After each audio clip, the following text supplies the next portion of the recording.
Hey everyone, thanks for checking out the Wii Retrospective. I first did a Wii U Post Mortem a couple months ago. It was really just a test episode to see how new equipment was working out, and I wasn't really too proud of it, but it seemed a lot of people dug it. So I thought, I did that because the Wii U was dying and the Switch was coming out, and I realized that actually there's a couple more systems that are going away with the Wii U. Because of the backwards compatibility, the Wii stuff is going to be going away. Most people aren't playing Wii games now anyway, but, having that system hooked up was a good way to check that stuff out still. I also think that the introduction of the Switch is going to kind of kill off the 3DS. It hasn't been doing as well as the DS, and I think that the way the Switch is portable, we're pretty much going to see the 3DS die off. I wouldn't be surprised if there was a more portable version of the Switch, something to replace the 3DS. You could play, your games on this little mini Switch or the main one. I think that's the way Nintendo's going to go with this. So I thought I'd do a bit of a retrospective to show some of the great and notable Wii games, and also later on to show some of the, great and noticeable 3DS games and also DS games, since the 3DS is backwards compatible. So I'm going to go through that stuff. The Wii U episode was pretty short because they only had 150 physically released games. I'm going to do download stuff later, but the Wii and 3DS catalogs are quite a bit bigger, so I'm going to break this up into a couple episodes. Stay tuned for that stuff over the next couple months. But thanks for checking this one out. So to start, this is the release edition of the Wii. In the package it originally came in, Nintendo originally showed off just the controller, and it had a lot of people baffled. They didn't mention anything about motion controls, about the gyroscopes inside. They just showed the controller and left everyone to figure out, what the hell is this thing? Are we playing our games like a TV remote now? But I think it was a week or so later they came out and said, this is motion controls. You're going to be able to move this thing in this way, and it just clicked with a lot of people. They did a lot of marketing up front. They pushed it to the casual audience. It was on Oprah, it was on news, it was everywhere. Everyone knew that this Wii thing was coming out. The idea behind it is really strange, and I'm not sure I fully even understand what they were going for.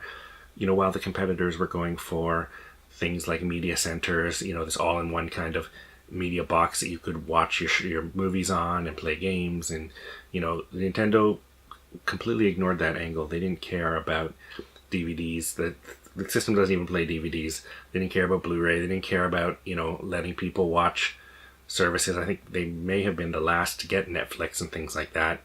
But they still wanted this thing to be a kind of family device, a box that was always on in your house that people would use daily. And they did it in weird ways. They made a news channel that I guess they expected people to go in and check their news. They made a photo channel that you could put in an SD card and view photos off of, which is a big deal in Japan, especially before the advent of smartphones. But here it didn't really seem that useful. And they just did weird things to try and get people to make this a lifestyle device in their house. I don't know what the analog for that is, if they were trying to replace, I guess, newspapers maybe, by providing people news, fun things to do, interesting tidbits. I'm not sure exactly what they were going for, but they managed to hit a home run with it. The system itself comes with one of the Wiimotes, a nunchuck, the core console, and a standard composite cable and the power cord. You can buy a component cable to get up to 480p. Which is one of the reasons it was kind of slammed a lot, because while the newer systems were just doing 720p and 1080p, the Wii could only do 480, and games still looked really similar to PS2 and GameCube games. If you used the component cables on those systems or got RGB out of them, the Wii wasn't that much better, to be honest, and that made a lot of people not care about the device. A famously controversial quote by a developer at EA was that the Wii is basically a piece of shit. It's two GameCubes duct taped together, and I'm paraphrasing, but that's basically what he said, and took a lot of flack for it. But it's essentially true for developers. It was not that strong. It wasn't very powerful, and because of that, a lot of the games we ended up getting for it just aren't, the kind of stuff we got on other systems. There weren't a lot of games that were the same as versions on the other systems. What we did get was a lot of ports from PS2, PSP, and a lot of unique games that tried to take advantage of the motion controls or were just cheap cash-ins, and we didn't really get that, they didn't have that third-party support that the other systems had. One of my favorite things about the system is that it includes all of the connectors from the GameCube. So you have your 4 controller ports for the GameCube controllers, you have 2 memory card slots from the GameCube, and you can play all of your GameCube games, and you can output them to component through the system, which was, great because the GameCube component cables, well, that's a whole other story. But you could play your GameCube games on it, and there was some great backwards compatibility there. It also could connect to the DS for some things. I mean, it was really limited, only 1 or 2 games took advantage of it, but it's a feature that was there that could have been utilized a bit better. The system also launched with a Virtual Console, which allowed you to download games from systems like the NES, the SNES, Genesis, TurboGrafx, and you could play those on there. Storage was a problem. You could move, I don't know if up front you could move stuff back and forth from the memory card, but you definitely couldn't play games off the memory card up front. It took years for them to implement that, and that helped a lot. But yeah, they eventually announced WiiWare, which is their download service of games that weren't based on older consoles. And, once those games started taking up a lot of space, you really needed to be able to move things back and forth from the memory card quick. The original process took forever. Like I said, they speed it up, and then they let you launch directly from the card, but up until then it was a mess. The Wii was eventually released on November 19th, 2006, and it came out hot and heavy. There were shortages everywhere. It was really hard to get one. And it stayed that way for years. For almost 2.5 years afterwards, you couldn't just walk into a store and buy a Wii. They were sold out everywhere. I don't know what the shortages were, but Nintendo was just killing it on sales. On sales of the system anyway. Software was a whole different story, but this thing was probably one of the hardest consoles to get in all of history. The casual crowd really helped with that. Everyone wanted one. It was just, the way the motion controls work really hit home with a lot of people who have never played games before, who didn't play games. Seniors were playing it. People who haven't touched a system since the NES or have never touched a system picked it up to play. And, Wii Sports was a big part of that. So we'll get right into the games, and let's start with Wii Sports, which they bundled in with it, which was, I think, probably the smartest move ever. I don't think there has ever been a pack-in game as important as Wii Sports on the Wii U. I don't think Mario and Duck Hunt was. I don't think Sonic was. I think that Wii Sports sold hundreds of millions of this console, and that alone would not have been possible if people were expected to buy it separately. I think the reason it sold so much is not as a Nintendo console, but as a Wii Sports playing machine, because I think a lot of people bought Wii Sports. Maybe they bought a couple of the other lifestyle games, but never really bought anything else. One really crazy thing that's worth mentioning is just the amount of damage that this thing caused. I don't know if it was just a lot of people who were super anxious or a lot of people who just didn't have any spatial awareness, but people would knock out other people. They'd hurt the people around them. They would destroy their TVs and other things in their place just by playing wildly with the Wiimote, doing crazy actions before people realized that really all you needed was a little thing like that, but really getting into it, which I think is good in the spirit of the system, but incredibly dangerous for a lot of people. It made Nintendo to have to push out so much messaging around, make sure you use the strap. You couldn't do anything without having that strap attached. Any video that was put out by any kind of the sites that were covering video games, they had to show that strap. They eventually shipped out these, what a lot of people called controller condoms, which were these big rubber things that fit over top of your Wiimote and they gave it a surface that was less slippery, but also just really weird. And when you had to attach attachments and stuff to it or put it in a different accessory, it was just strange. But I guess that's just what you have to do to protect some people from themselves.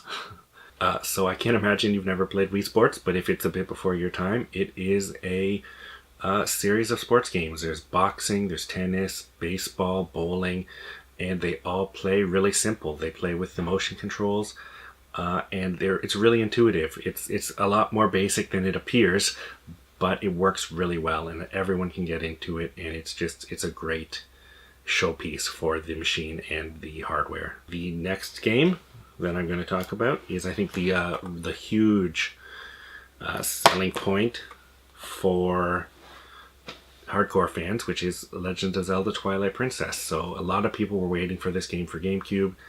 They pushed it to a Wii release. It came out on Wii, I think, a week or two before it came out on GameCube. And at the time, it was a huge deal. A lot of people bought the system just to play the new Zelda game. It was supposed to be a throwback to Ocarina of Time, kind of like a sequel to Ocarina. You could play as a wolf now, which hardcore fans loved Okami, and this is something that looked like it was going to try and build on that, and it just seemed like a great thing all around. And it had huge reviews before it came out. It did really great. Fans picked it up, and it wasn't until later, I think, that people realized that the GameCube version may have been the superior one. They did this weird thing where they flipped the world so that the sword was in the same hand that a right-handed person's Wiimote would be in. They, changed how the controls and cameras worked and the inventory stuff. It was just, it's really interesting as a showpiece now. I don't think you need to play the GameCube one now if you really love the game. The Wii U version is the definitive version. But this is still cool to check out because of how different, it is, just how strange it is. As far as gameplay goes, the waggle combat didn't really feel as good as traditional button-based combat. But the aiming was great, which is the case with a lot of these games. Aiming with the Wiimote was something that worked really well. A lot of waggle was frustrating for hardcore gamers, but games that relied on that, whether it's aiming the hook shot or the bow, was just great. Along with Wii Sports and Twilight Princess, there were actually 19 other launch games. There were a ton of launch games for this thing. And some of them are notable, some not really. Just to run off some quickly, the Excite Truck came out, which was a sequel to Excite Bike 64. It was very similar to Excite Bike, except that now you play with trucks. It was an off-road racing game, and there's not really much to say about it. Rayman Raving Rabbids, I think, was another huge showpiece for the system. It used the enemies from Rayman and made this kind of mini-game compilation that was just really fun to play. There were 75 mini games in it, and I just remember people having a lot of fun with it when it came out. Red Steel was another game that seemed promising. A lot of hardcore people were really looking forward to that. It was an FPS that you could, dual wield Uzis and other guns. You could, attack bad guys with your katana. There was going to be sword fights. It's basically this game about this guy in LA trying to save his girlfriend. I think he goes to Japan eventually, and it's just mowing down the Yakuza with weapons and having sword fights with them. But the control just wasn't there. There was also a Super Monkey Ball game, Banana Blitz, which came out, which I think is the fourth Super Monkey Ball game. And I think it's only notable because that series was pretty popular on the GameCube. It has 100 levels, it has 50 mini-games, it has 8 bosses, which I don't think the previous games had any bosses, but there's a ton of content for people who dig Super Monkey Ball. And finally, my personal favorite launch game is Trauma Center Second Opinion. I love this game. It's an update of the DS game, Trauma Center. You play as surgeon Derek Stiles, who's fighting against this weird virus. You're using the Wiimote as different surgical tools. It was a little more intuitive with the stylus, but the aiming with the Wiimote just makes it pretty smooth. It works really well. They added a new character, and her missions add more to the story, so it's a really cool way to play the game. So that was basically all of the launch games. Being November of 2006, there wasn't really time for much more to come out. There were a couple other games, but they weren't really notable. So let's get right into 2007. And the first game that's notable for 2007 is WarioWare Smooth Moves, which is the, fourth maybe game in the WarioWare series, following the GameCube one and the two Game Boy Advanced ones. If you don't know WarioWare, it's a really cool series. It's a bunch of 5-second micro games you play. I think there are 200 in this one. And it's just, really quick, fast-paced, do this thing, do that thing. And the Wiimote works really well for it because a lot of the mini games are, hold the Wiimote this way or do this thing with the Wiimote really quickly. It works really well compared to a standard controller, and I think it's a good entry in the series. It's got its typical story mode where you play through, a set number of missions and then fight a boss at the end. And it's got a multiplayer mode that you can play up to 12 people just by passing the Wiimote back and forth. It's pretty cool. The next game that came out that's worth noting is Wii Play, and this thing is really weird. It's just a series of mini games. There's a shooting gallery. You play a tanks game that's like Atari's Combat. There's air hockey and table tennis and cow racing and just a bunch of really tiny games. And the thing is, like, it's not a good game, but it sold like crazy because it came shipped with a Wiimote. And at the time, the Wiimotes were almost just as hard to find as the system. And if you wanted to play two players, boxing, there's a bunch of games. If you wanted to play two players with two Wiimotes, you needed to basically get this thing if you wanted that. So, that was one of the reasons this thing sold out. The next game is Sonic and the Secret Rings, which at the time was a pretty good Sonic game. I mean, everyone knows Sonic's has ups and downs. A lot of people don't like the 3D ones, but this was a game that put Sonic on rails, and you went through these environments and you still had full control over Sonic, but the path was pretty linear, and it had this cool storybook effect. It was like an Arabian Nights kind of theme. It just worked really well, and at the time it was a really cool game. I don't think it holds up against some of the better Sonic games that came later, but it's an interesting thing. And we have Cookie Mama Cook-Off, which is a sequel to the DS Cookie Mama game. I think the Cookie Mama series is, pretty important with Nintendo. There's quite a few games for it, and it's this kind of like, basic cooking game that has a bunch of fun making recipes. And it had a new single-player mode where you could play against other challengers in creating dishes around the world. It had a new two-player mode where you both try and make the same recipe and see if you could do it best. It was just an interesting cooking game all around. Which brings us to the next game in my collection, which is Super Paper Mario.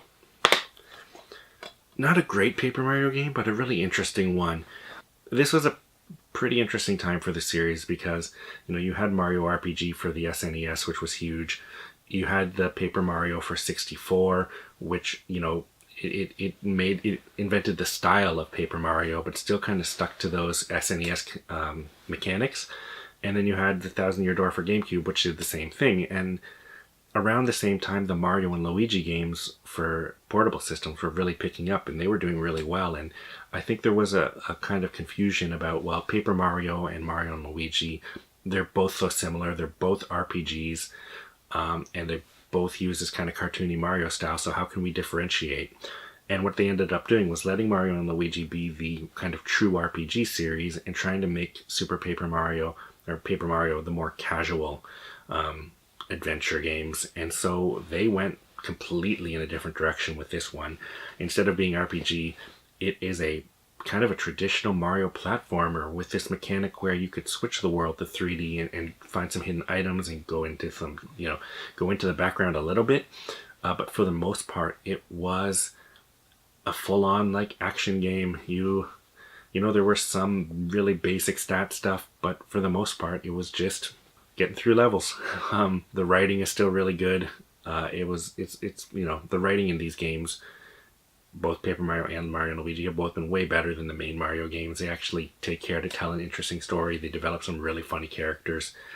And I think it's worth checking out just to see how different it is from the other Paper Mario games, even though it's not as strong as those. The next game we're going to talk about is Mario Party 8, and at this point I'm getting pretty tired of the Mario Party games. 8 is a lot in a short span of time. There's, 3 for every system. It's, this one, if you dig Mario Party, then it's probably something you checked out if you had a Wii. It had 6 boards, it had new candies as items, there were 73 Wiimote-based minigames, and I guess the Wiimote added something to that. I'm not a huge fan of the series, but it's definitely worth noting. The next really interesting game is Big Brain Academy Wii Degree. And this is a sequel to the Big Brain Academy game on the DS, which is kind of inspired by the Brain Age games that were on DS. And I think it's really important to mention as a Wii game because it's that other kind of really casual game that a lot of people could get into. This time instead of Wii Sports or like Wii Fit, which comes later, it's this brain training game that just anyone can get into. There's 15 mini games in it. There was 3 multiplayer modes. Those games are a lot of fun if anyone's played any of those Brain Age or brain training games. So I think it was a really important game for the Wii to come out just to show, like, hey, casual audience, like, you don't need your Marios or Zeldas. This is for you. You got your Wii Sports, there's something else for you. This is it. Right after that, we get to Resident Evil 4, the Wii Edition. Again, this is a rehash of the GameCube game, but it's a pretty important one because it's one of those cases where the Wiimote actually adds a lot to the game. Even though the controls were really refined in RE4, the over-the-shoulder perspective really helped in people that couldn't handle the combat of the original games. It still was a bit weird for a lot of people, and having the Wiimote, just being able to kind of aim and point with that, really helped a lot of players control the game, and it really makes this one kind of the definitive version. The GameCube version was always known for just looking great and running well, and the PS2 version, which came out later, was known for all the extras they added. This is the first time you get that kind of GameCube graphical style, all the extras of the PS2 version, and the enhanced controls that actually helped make it a bit better. So it's definitely worth mentioning. Next, we finally get to talk about our first Pokemon game, Pokemon Battle Revolution. This is a bit of an oddity. It's really cool in that it connects to the DS, to Diamond and Pearl, but not Platinum. And it acts the same way that like Pokemon Stadium acted, where you put your Pokemon in and you battle them. And it works pretty well for that, except, at this point we've had Pokemon Battle Coliseum for the GameCube, which introduced a small RPG mode and adventure mode that carried through Pokemon XD for the GameCube, and it really was like the first time that you could actually see what a full 3D console version of Pokemon could be like with an in-depth story. And this just didn't have it. Instead it had 11 different Coliseums you could fight in, and it had online battling, but it was pretty limited unless you were a hardcore Pokemon fan. Getting into the second half of the year now in July, we get Mario Strikers Charge, so the first Mario Sports game for the system. This is a soccer game. It's the sequel to the GameCube version, and there's not much to say about it. So if you like Mario Strikers, you probably played it. All these Mario games are fun, so it's worth checking out. Next up is Metroid Prime 3 Corruption. So Metroid Prime 1 and 2 for the GameCube, huge hits. Retro Studios pulled off something that no one thought they could. They managed to take that beautiful Super Metroid formula and translate it into this first-person adventure that just works so well. Platforming worked. It's unbelievable. They got platforming to work so well in 3D. They have the exploration and the power-ups, and everything just feels really Metroid and works really well. And 3 was the next version of that. The Wiimote controls really helped with the aiming and stuff. They worked really well. There were multiple planets now you could go back and forth to, so instead of one huge world you have to go back and forth around, now you could go to different places, and it kind of zoned things interestingly that way. So if you were a hardcore Nintendo fan, this is probably a game you definitely played. Next up we got Donkey Kong Barrel Blast, which is just an oddity. It's a racing game that was originally designed for the GameCube. It was supposed to use the bongo controllers that were created for Donkey Konga 1 and 2, and also the other one, Jungle Beat, I think it was called. And it was supposedly played really well with those. People liked it, but by the time it got pushed to the Wii and came out, the Wiimote controls just didn't work as well. People said the game looked dated. It's a strange thing that could have been cool at one point, but because it was pushed back so far, it didn't end up being that great. Next we get to another one of my favorite games for the system. A surprise game. This thing just came out of nowhere. Capcom developed Zack and Wiki: The Quest for Barbossa's Treasure. This thing is really interesting. I mean, Capcom's never done anything like this, so it was surprising. It is a point-and-click adventure, but broken up into mini chapters. So in each chapter, you have to solve a puzzle to get the treasure chest at the end and try and put together this gold skeleton, basically. And the puzzles make really interesting use of the Wiimote. You have to do some really clever things to solve different parts of the game, and it's really neat. And it's really neat. The characters are fun. The story is cute. It's just a cool little puzzle game. Next up, I just want to mention really quickly is Rockstar Games Presents Table Tennis. What a thing. I mean, I know it came out first on the 360, but with the Wiimote, it just made more sense on this thing. And it's really just notable because the engine that they created in it was used in Grand Theft Auto 4 and 5, in Red Dead Redemption. They just made this engine that they used, moving forward for these ping pong-like games. So next up, definitely a notable title, Fire Emblem Radiant Dawn. Yeah, I don't know what to say really about it. It is the sequel to the GameCube Fire Emblem, Path of Radiance. It is probably the series at its least popular. Not to say it's bad, but just to say this is when Fire Emblem was on the outs. People didn't really care. This may be one of the last games before Awakening, which really introduced a new generation to Fire Emblem and really got people stoked about the game again. This game is still great and still worth checking out. I mean, I think Path of Radiance is better and you should play that first because this is a sequel. You should play it if you dig that one, but it's just really important for the series to know that, just to see that dip and see what happened to Fire Emblem before it blew up again. A couple other games I don't have worth mentioning. Mario and Sonic at the Olympics. Not a great game, but it had a lot of hype. People were really anticipating what's going to happen. What's the first game that Mario and Sonic are going to be together in? And they announced it that way. Hey, a game's coming. Mario and Sonic are going to be together. Everyone's excited. And it turns out to be this Olympic style thing. And it still goes. I think there were 2 on this system, maybe 3. There were 2 on the Wii U. There was the 3DS one. Like, the series had legs, but I don't think it was the crossover people were really looking for. Next up is Cruisin'. Again, this game's not really notable, but I love the Cruisin' series. Not just the arcade games were so good. We've never got a good console port of them. If you played Cruisin' USA, Cruisin' World, Cruisin' Exotica, if you played any of those in the arcades, they're just great little racers. If you played the N64 versions, not so good. And I had hope that this would be something great again, a new Cruisin' game that would just feel like those. And it wasn't. I would give anything for that trilogy, the arcade trilogy, to be released, but instead what we got was a port of the Fast and the Furious arcade game, which was made by the developers of the original Cruisin' series, which is basically a cruising game, except that it has Fast and Furious stuff all over it. And so they brought it to consoles, removed all of the Fast and the Furious stuff, and they just called it Cruisin', and it was not good. So the port was bad too. It's a bit of a shame. But, we'll never get a good cruising game on consoles, I guess. Next up is the real heavy hitter. Super Mario Galaxy. I don't think anyone expected this to be as amazing as it was. Mario games, are always great, but, Super Mario 64 was such a high point. And then Mario Sunshine was interesting and fun, but different. It was kind of like the Mario 2 of 3D Mario games. And so here comes this game, which just is incredible. It's everything you want in a 3D Mario game. The galaxy stuff works so well. The way gravity works around planets and asteroids, and the really interesting design of the stages. It's just such an amazing concept that works so good. And I know a lot of people may have skipped the Wii, may have skipped the Wii U. This is one of those games you have to play. If you love platformers, if you just like video games, Super Mario Galaxy is definitely worth your time.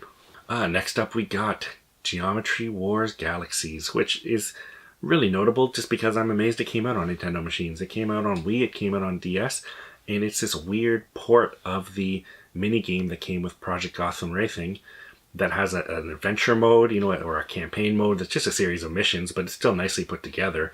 Different stages and stuff. It's a complete package instead of one little kind of score chase game. So that's really interesting for what it is.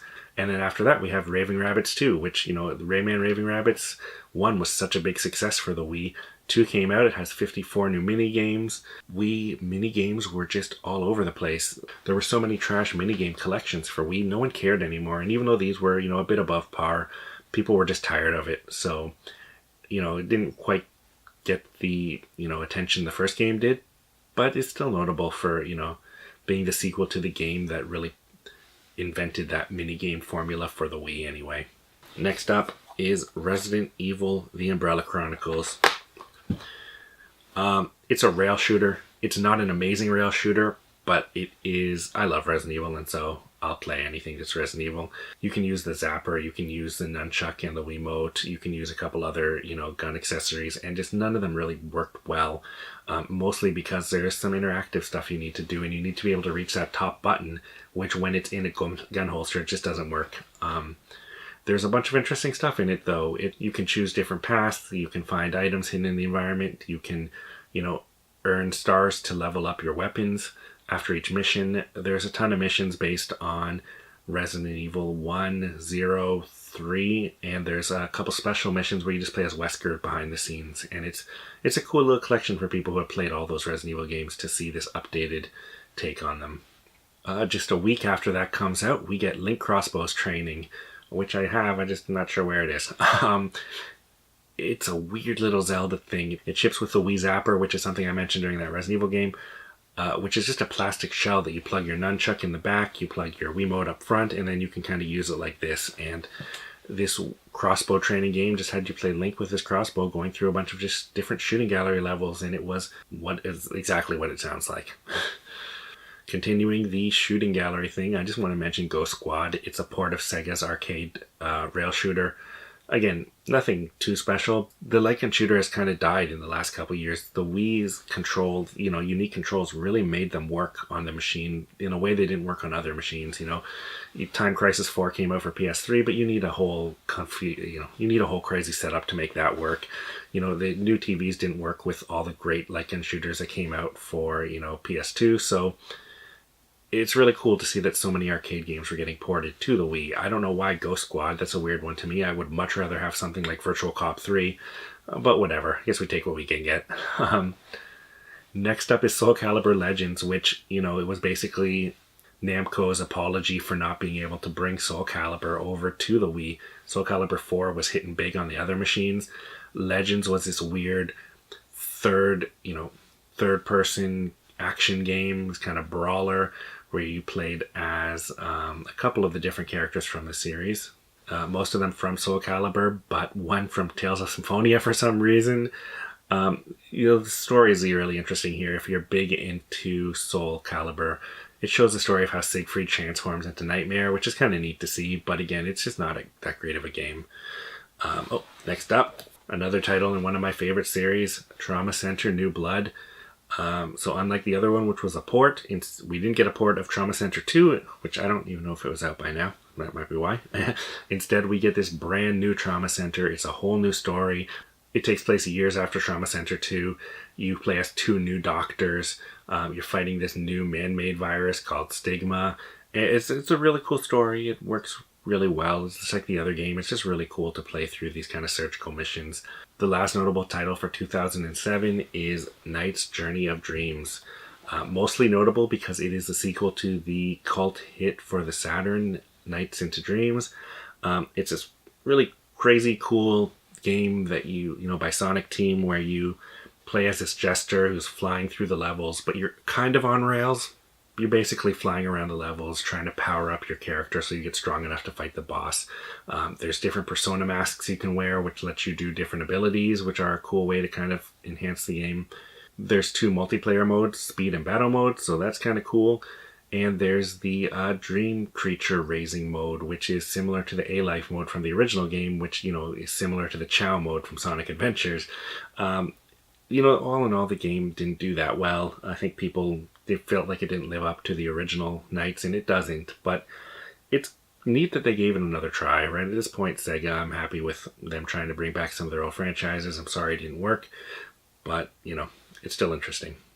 And that's it for the first video, which covers the launch in 2006 and then all of 2017. There were a ton of games released in that time period. So these are just ones I think are notable. In the next video, we're going to go through the next 2 years. And then in the last video, we'll go through the remaining years after that. And we'll try and cover off also some of the import titles that are worth checking out. And eventually we'll also do the Wii Virtual Console and WiiWare service stuff that's worth checking out. So thanks for checking out the video. I really appreciate it. And I'll see you guys next time.